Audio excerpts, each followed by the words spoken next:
नमस्ते और इस एक्सप्लेनर में बहुत बहुत स्वागत है।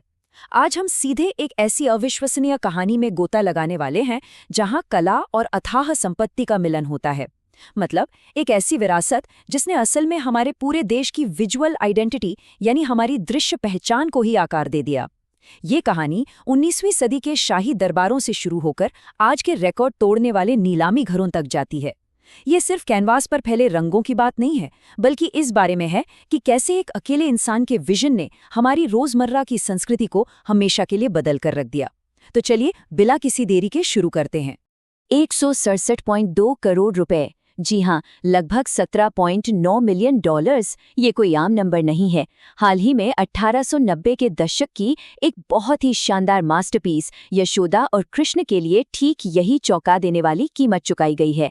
हुआ यूं कि मुंबई में सैफरन आर्ट की एक नीलामी चल रही थी और केवल 7 मिनट, जी हाँ, सिर्फ 7 मिनट की जबरदस्त बोली के बाद सीरम इंस्टीट्यूट ऑफ इंडिया के संस्थापक डॉक्टर साइरस एस पूनावाला ने इसे अपने नाम कर लिया।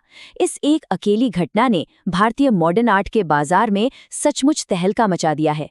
अब ये बिक्री असल में कितनी बड़ी बात है, इसे समझने के लिए जरा इस टेबल पे नजर डालते हैं। रवि वर्मा की यशोदा और कृष्ण ने तो एमएफ हुसैन और अमृता शेरगिल जैसे दिग्गज आधुनिकतावादियों के पिछले सारे रिकॉर्ड ही तोड़ दिए। जहां हुसैन साहब की ग्राम यात्रा 118 करोड़ रुपए में बिकी थी, वहीं वर्मा जी की इस पेंटिंग ने भारतीय कला को सीधे पश्चिमी देशों की महंगी ब्लू चिप कला के बिल्कुल बराबर लाकर खड़ा कर दिया है। ये इस बात का बहुत बड़ा सबूत है कि आर्ट मार्केट अब उस ऐतिहासिक अहमियत को पहचान रहा है जो भारतीय संस्कृति में सदियों से रची बसी है। खैर, इन करोड़ों के रिकॉर्ड्स और नीलामियों की चकाचौंध से थोड़ा बाहर आएं तो एक बहुत ही गहरा सवाल हमारे सामने आता है। जरा सोचिए, एक पूरी सभ्यता के लिए भगवान का चेहरा आखिर किसने डिजाइन किया? ये सवाल हमें कैनवस के पीछे खड़े उस रहस्यमय इंसान की तरफ ले जाता है जिसका प्रभाव हमारी संस्कृति में इतनी गहराई तक समाया हुआ है कि अक्सर उसे पहचाना भी नहीं जाता।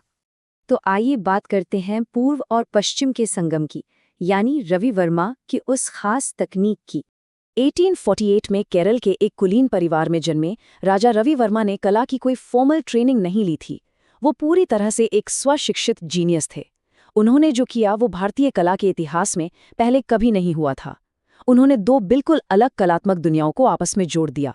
बाईं तरफ अगर देखें तो यूरोपीय तकनीकें हैं, खासकर चियारोस्कोरो यानी प्रकाश और छाया के बीच वो नाटकीय कॉन्ट्रास्ट पैदा करना। और दाईं तरफ उन्होंने इसी पश्चिमी ऑयल पेंट तकनीक को हमारे भारतीय पौराणिक विषयों जैसे कि देवी देवताओं और रामायण महाभारत के महाकाव्यों पर इतनी खूबसूरती से उकेरा कि बस देखते ही बनता है। उन्होंने भारत की पौराणिक कहानियों को एक बिल्कुल नया और रियलिस्टिक रूप दे दिया। अब आगे बढ़ते हैं उनके अगले बड़े कदम की ओर, कला का लोकतंत्रीकरण और प्रिंट क्रांति। अब देखिए, उनकी ओरिजिनल ऑयल पेंटिंग्स तो बहुत महंगी थीं, जो सिर्फ शाही दरबारों और महलों तक ही सीमित थीं।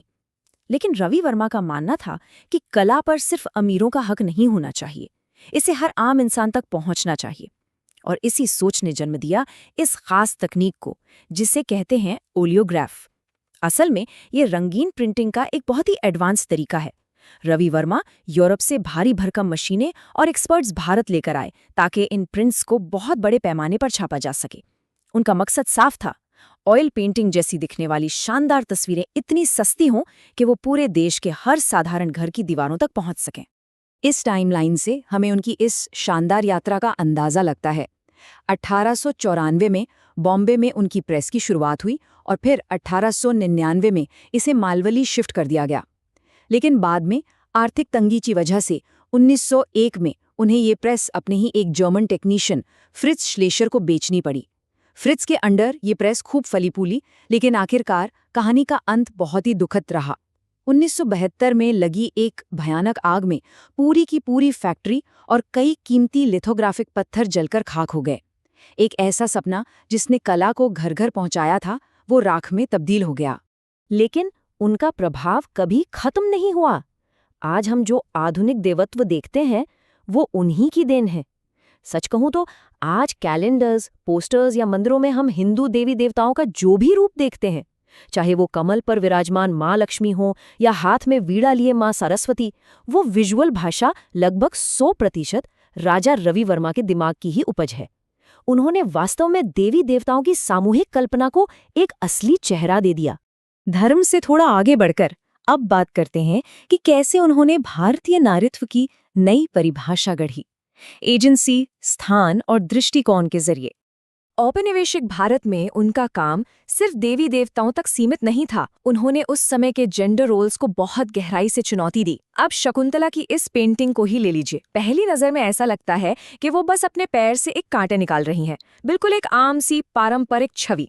लेकिन जरा गौर से देखने पर पता चलता है कि वो पीछे मुड़कर दुष्यंत की तरफ जो छिपी हुई नजर डाल रही है ना, वो उनकी अपनी इच्छा और सक्रियता को दिखाती है। ये उस समय की दब्बू और आज्ञाकारी महिला वाली रूढ़िवादी सोच को पूरी तरह से तोड़ कर रख देता है। और फिर आती है ये बेहतरीन पेंटिंग, देयर कम्स पापा। ये केरला में उस समय उभरते हुए नए पश्चिमीकृत एकल परिवारों यानी न्यूक्लियर फैमिलीज को बहुत ही खूबसूरती से दिखाती है। यहाँ मातृत्व को एक बिल्कुल नए और आत्मविश्वास से भरे रूप में पेश किया गया है। इसमें महिला पारंपरिक मूल्यों के साथ साथ अपने घर के अंदर एक बहुत मजबूत पहचान रखती है, जो बदलते हुए समाज का एक शानदार चित्रण है। अगर हम उनकी कला में इस नई महिला के विजुअल संकेतों को समेटें तो कुछ बातें बिल्कुल साफ नजर आती हैं। उनकी पेंटिंग्स में महिलाएं सीधे दर्शकों की आंखों में आंखें डालकर देखती हैं, जो एक चुनौती की तरह है।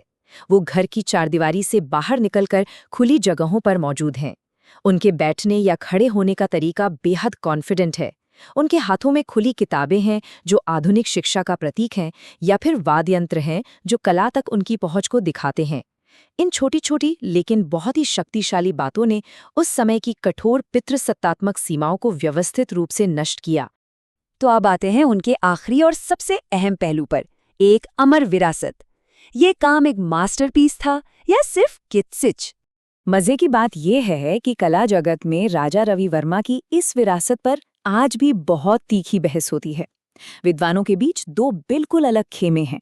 एक तरफ मशहूर कला इतिहासकार गीता कपूर जैसे लोग हैं। उनका साफ मानना है कि रवि वर्मा आधुनिक भारतीय कला के निर्विवाद पितामह हैं। वो इस बात की तारीफ करती हैं कि कैसे वर्मा जी ने पश्चिमी सुंदरता और भारतीय प्रतीकों को आपस में बेहतरीन ढंग से जोड़ दिया। इस नज़रिए से देखा जाए तो वो सच में मॉडर्न इंडियन आर्ट के जन्मदाता और एक महान दूरदर्शी थे। लेकिन सिक्के का दूसरा पहलू भी है जिसे नज़रअंदाज नहीं किया जा सकता। बड़ौदा स्कूल के कला इतिहासकार रतन परिमू जैसे कुछ कड़े आलोचकों का मानना है कि फैक्ट्रियों में थोक के भाव छपने वाले ये ओलियोग्राफ्स असल में सस्ते और भड़कीले किटचै के अलावा और कुछ नहीं है। उनका तर्क है कि इन व्यावसायिक चित्रों के भड़कीले रंगों ने पारंपरिक लोक कला की जो असली आध्यात्मिक प्रामाणिकता थी उसे पूरी तरह से भ्रष्ट कर दिया। ये एक ऐसी बहस है जिसका कोई एक सही जवाब नहीं है और ये कला की दुनिया में आज भी गूंजती रहती है। तो इस सब का आखिर क्या मतलब निकाला जाए? जब हम उस 167 करोड़ 2 लाख की हैरान करने वाली नीलामी को देखते हैं और फिर अपने ही घरों की दीवारों पर टंगे उन आम कैलेंडरों को देखते हैं, तो एक बड़ा सवाल जहन में आता है। हमारी आज की इस पूरी विजुअल संस्कृति का कितना बड़ा हिस्सा आज से 1 सदी से भी पहले सिर्फ एक ही इंसान के दिमाग में डिजाइन किया गया था? ये बात सच में रोंगटे खड़े कर देने वाली है। इस एक्सप्लेनर में साथ जुड़ने के लिए बहुत बहुत धन्यवाद। अगली बार जब भी किसी पारंपरिक चित्र पर नजर पड़े तो उसके पीछे छिपे इस शानदार इतिहास पर विचार जरूर किया जाना चाहिए।